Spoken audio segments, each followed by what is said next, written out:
I overheard someone talking about their problems the other day. I had the worst day ever, they said.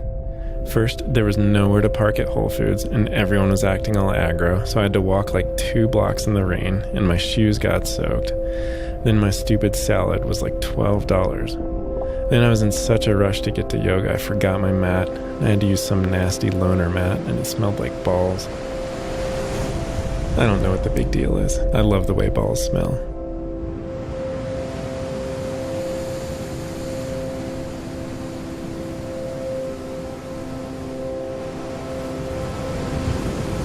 I'm pretty sure Ben knows I'm dying.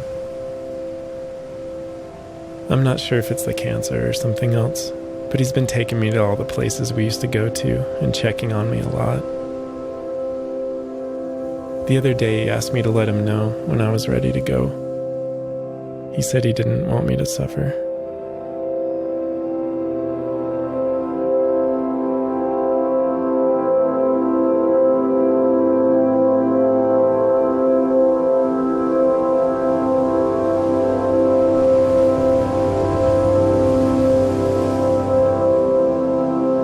Growing up with Ben was pretty great. He made pictures for a living and didn't feel as comfortable in the city, so we traveled around a lot. He's what his hippie friends call a free spirit or something. We camped a lot. I'd pretend I was a giant stinky butterfly. I'd help Ben find girlfriends. We'd go shark fishing. We'd do yoga. I'd give him kisses. We'd hang out with famous people. We even went sailing in the desert once. Which brings me to a time in my life that I've always been a little self-conscious about.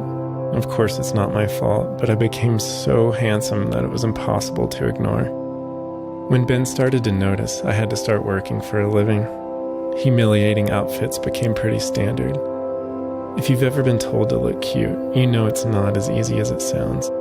And you can't just fake special kisses in the studio. It won't look authentic. Oh man, those were the good old days for sure.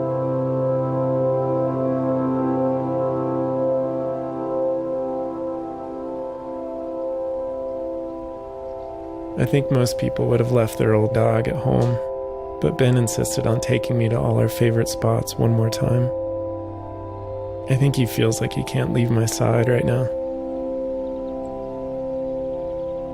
This one time, about 10 years ago, we were camping at Joshua Tree, and Ben stood up by the campfire and just passed out, and he started bleeding.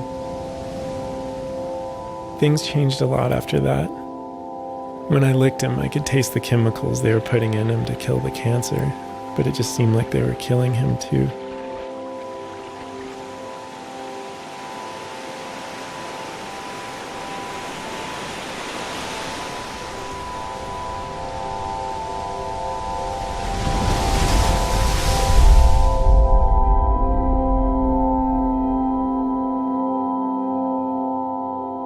If anyone had tried to take me out of that hospital room, I would have bitten their face.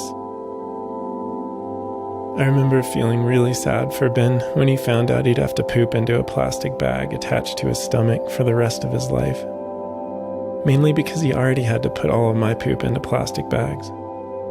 The worst, though, was when this letter came from the insurance company. One time I had the best dream ever. I dreamed I had rabies and snuck into the insurance company to share my rabies with as many people as I could before they shot me with a tranquilizer gun.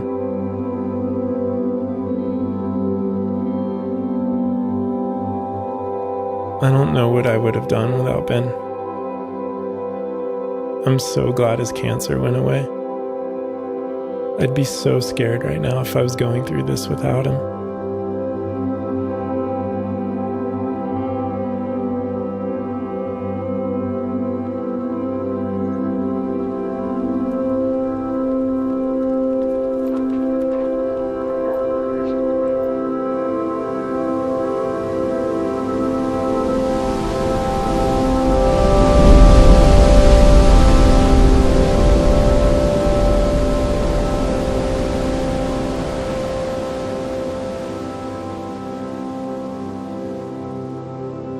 I've been trying to be really strong for him this week, just like he was when things were going really bad.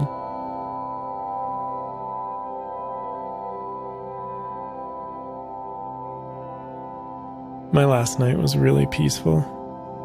I wasn't hungry anymore, so I let Ben know it was time, and he let me sleep on his chest all night.